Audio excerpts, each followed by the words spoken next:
So what happens if we fail to protect children from abuse or we fail to safeguard them? The implications of abuse on children can be very, very dire. So one of the things that can happen is that the child can or will experience decreased school performance, decreased, very low or poor performance in school because their minds are not together, they're disturbed, they're worried, they're unhappy, they're sad.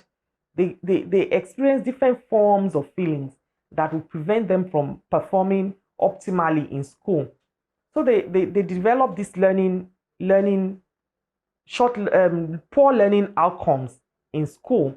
And then some children begin to exhibit high risk behavior such as alcohol abuse, drug abuse, and even active sexual interaction because they've been highly sexualized. They're so used to having sex and they continue to perpetrate this act until they become harmed. There's also the possibility of girls getting pregnant in their teens, early childhood pregnancy.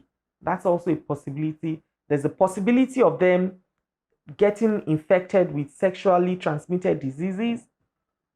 There's a possibility also of a child who has experienced physical abuse to start to bully their mates in school.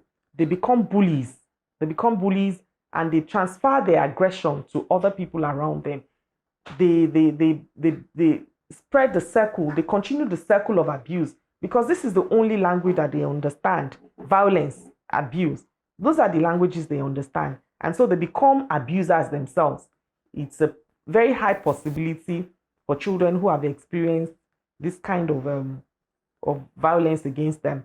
And even for children who have been sexually abused, they can become predators themselves. They prey on other children who are weaker or less or younger than them. They can violate them. They take advantage of them. They bully them. They abuse them sexually because that is the only language that they understand.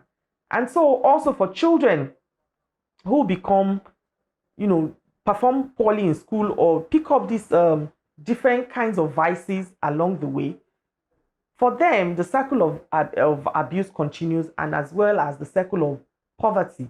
So for a child who is from a poverty-stricken home, who has not improved themselves through education because they've dropped out of school for one reason or another, the cycle of poverty will continue because there is no way they can improve their lot if they do not empower themselves through education or at least basic learning skills.